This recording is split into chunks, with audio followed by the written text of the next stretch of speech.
Hey English 1102 friends, this is a video going through the story Tunneling to the Center of the Earth by Kevin Wilson.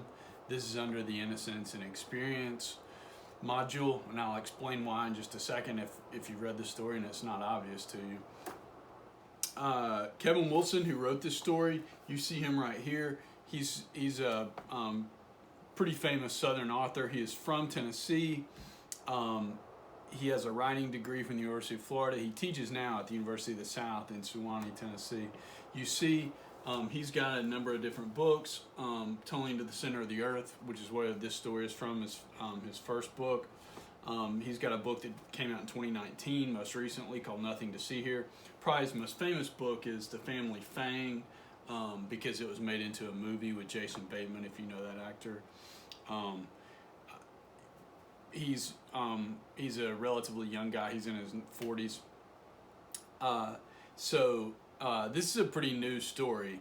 I think this story is about 10 or 15 years old, so it's pretty new in terms of literature. And like I said, this is under the Innocence and Experience module, and we'll talk about why. What I want to do is just walk you through the story, point out some important moments and points and pieces, and then I'll talk about how I think this story is a coming-of-age story, an innocence and experience story. This story covers about a year in the life of the narrator. You never know the narrator's name. You get his parents and his two friends, Hunter and Amy. You never really know his name. So I'm going to pull it up and go through the story, and like I said, point out some stuff that is kind of important to think about as you read this story. Because this story really works on two levels. There's a surface level, and if all you get out of it is the surface level, that's fine. The surface level is just this story of these three friends who graduate from college. They don't really know what to do with their lives. They spend one summer, the summer after they graduate from college, digging all these holes. And then finally in fall it gets cold, and one friend leaves, and then another friend leaves, and then the narrator leaves, and they all eventually sort of find their places in the world. They find things to do, they find jobs, and so the story is in some ways about them spending the summer digging the holes and digging this hole under their town, and that starts in the narrator's parents' backyard. But eventually they sort of find their place in their life. They find their roles. And the story starts off, first of all, we were never tunneling to the center of the earth. So the narrator sort of like undercuts the title of the story, because they weren't tunneling to the center of the earth. They tunneled down, but then they just tunneled around under town. We're not stupid. The psychiatrist that Mom and Dad hired to talk to me is responsible for the whole journey to the center of the earth thing. In fact, I don't think he ever fully understood what we were doing.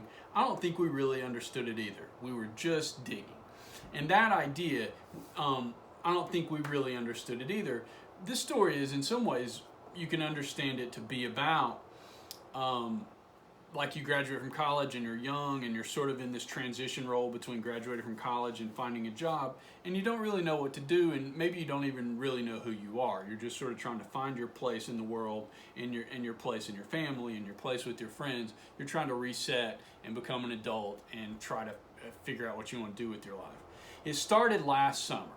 And that's important in this story. This story covers about a year. The main action, all the digging, happens over one summer, and then it ends in the fall. But as the narrator is speaking, it's a year later, and he's found a job, and he's been talking to a psychiatrist. It started last summer.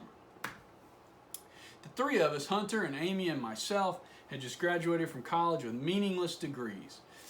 We had devoted our academic careers to things we couldn't seem to find applicability to the world we were in. We never really thought about it when we were in school. We never realized we were supposed to be preparing ourselves for future lives, self-sustainable lives with jobs and all the other things. And so I think it was that kind of disconnection from what we were expected to do that made us get out the shovels. Part of what this story is getting at is this. We were supposed to be preparing ourselves, but we were kind of disconnected. A lot of this story is this: we're disconnected from real life, from the real world, from the grown-up world. We're trying to find our way into it, but we're kind of struggling. And we're kind of putting it off. And so what they've been doing instead is we've just been sitting around in my room at my parents' house since graduation. And what they've been doing is sitting around in the narrator's room, like smoking pot and getting high and just killing time. And that's when they get the idea to go dig the holes. None of us came up with the idea on our own that morning. It sort of just hit us all simultaneously. You spend enough time with someone, you start to think in sync. We should dig. We should get underground. So we did. And that idea, we should get underground, several times in this story you get this imagery where they are close to the real world. They're sort of like adjacent to the real world or in proximity to it, but they're not in it yet, and they're not ready to be in it yet. They're sort of like staying away from it, even though they're close to it, and they can't avoid it forever. We went to the garage and grabbed all the shovels and digging tools we could find. They get all these shovels, they start digging, and in the second section of the story, you just get a lot of digging. We worked day and night We worked day and night that first week, burrowing down a good 12 feet into the earth, expanding the hole. And they dig down and down and down, and the narrator's parents come out and are like, what is going on out here in our backyard? What is happening? And they have to deal with the problem of what to do with all the dirt too. So you get this first image of like adult problem solving. They figure out they haul the dirt to the town lake. We used Amy's truck to haul the dirt away. We did it at night once the lights all went out in the houses of our subdivision. So they like, one of the things you get is part of their growing up and coming to maturity is just like we figure out how to solve basic adult problems, like in their case what to do with this dirt. Then finally, at the end of this section, they decide they can't just keep digging down and down and down. They can't just keep digging a straight down hole. And so we went sideways. In the third section of the story, you get, so we went sideways. Again, you get this sort of metaphorical meaning of like, part of what they're doing is just roaming around sort of directionlessly, trying to find their direction in life, but they're not working in a certain direction. They're going sideways. We started expanding, tunneling farther and farther underneath our town. We dug random patterns. Again, they're not going in any sure direction. They're just going in loops and patterns, and they're just sort of wandering around trying to find their purpose in life. You also get this, we never worried about cave-ins or getting lost. We were young and felt invincible. You never think about dying when you're 22 and drunk driving or bungee jumping or digging ill-designed tunnels underneath your parents' house. That's another of this sort of coming of age. You get this metaphorical meaning in this story. This is where the metaphorical meaning, that sort of second level meaning, starts to come into this story, where a lot of the things that happen as they're digging the tunnels have this sort of double meaning of, it's metaphors for like growing up and finding your direction in life and transitioning from one stage of your life to another. And this is like about what it's like to be young, and as you become an adult, when you're young, you never worry about getting lost or getting hurt or dying. You're young and feel invincible, like he says. And several times in this story, they find the dead body or begin to realize that they're adults now and think about their own mortality and death and things like that. A dream world that held no possibility for pain or disaster. Like, that's part of what it's like to be young, is, you're less aware, hopefully, of the possibility of pain and disaster. And then we had a few near misses or small cave-ins, and pain and possible death seemed slightly more possible. That's part of growing up and going from innocence to maturity, is that you realize you could get hurt or you could die if you do wrong things and make bad choices.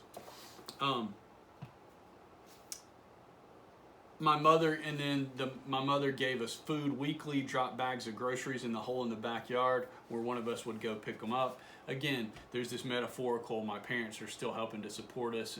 We're doing our own things, but my parents are still helping to support us.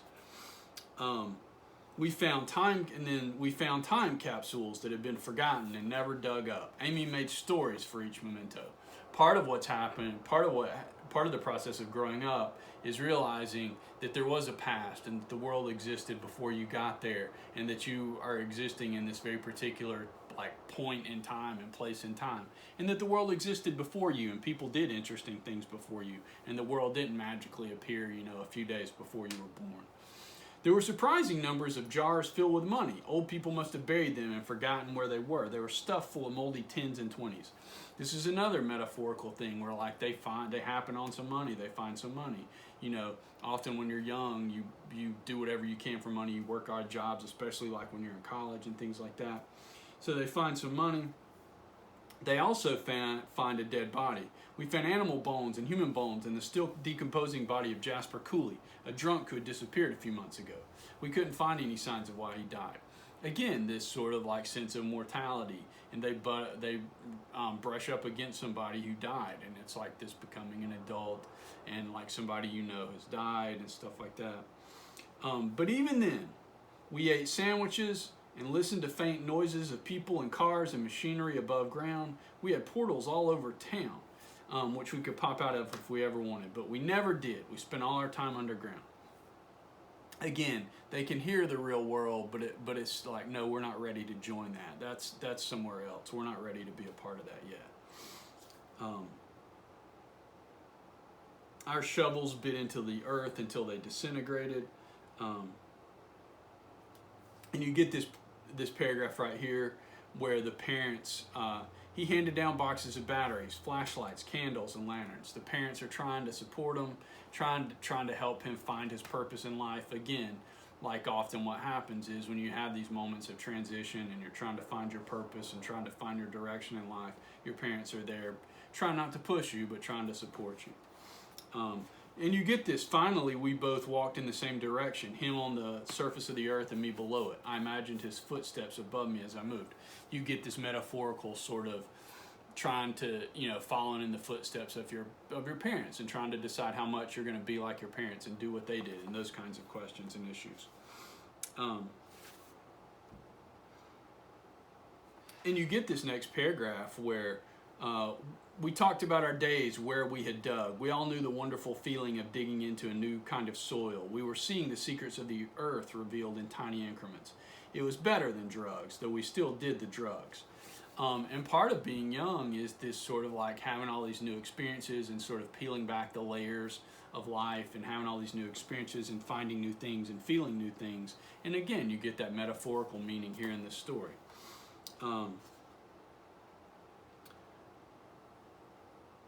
There is also, you get the incident where it is in this paragraph that starts off, finally he felt the rock give, where they butt into they accidentally poke through this family's basement.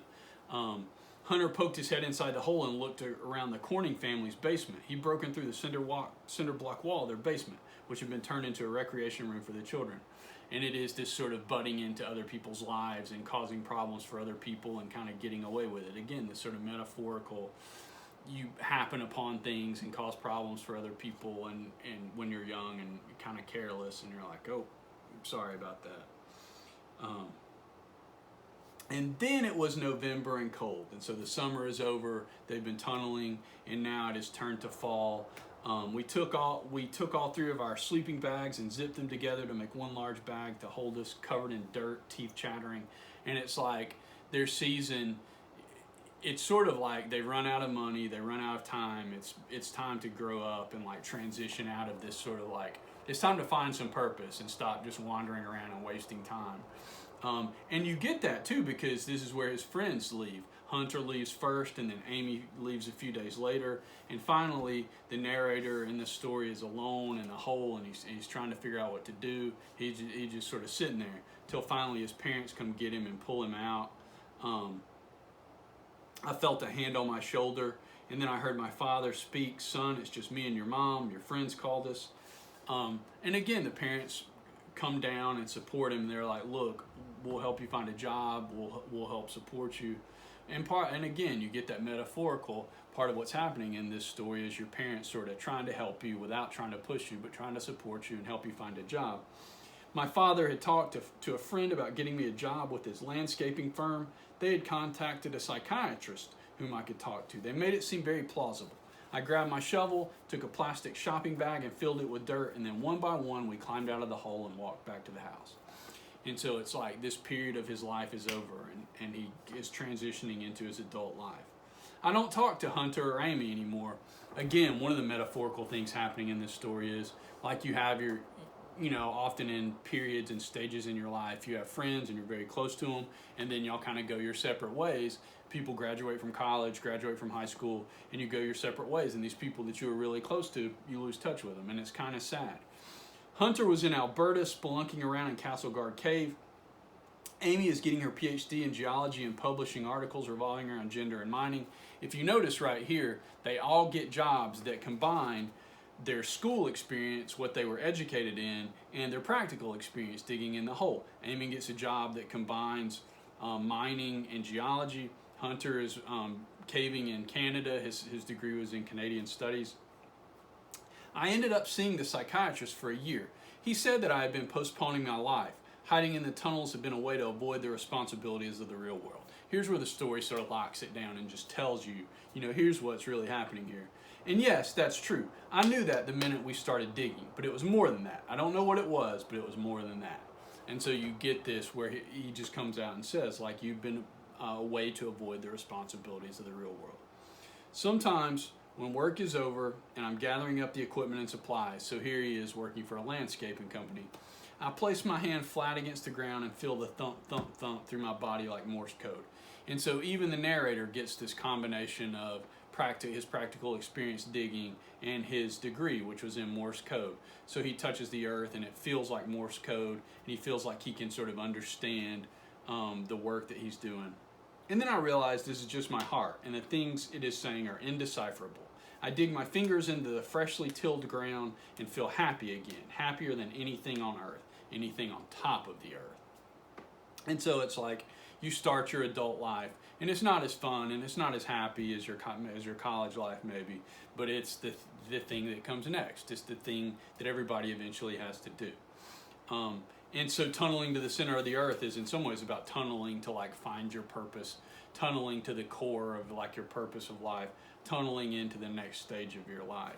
So this story works on these double levels. There's this basic literal level where they're just like digging holes and digging and digging, but there's also this metaphorical level where they're like digging into adulthood and digging into themselves and becoming the adults they're going to become. And that sort of runs together in this story in different ways. I hope that helps you understand this story. This is one of the newer stories on our syllabus. Kevin Wilson, like I said, is still alive and writing. If you have questions about him or questions about this story, just be in touch with me. Otherwise, like I said, I hope this is helpful to y'all. Thanks.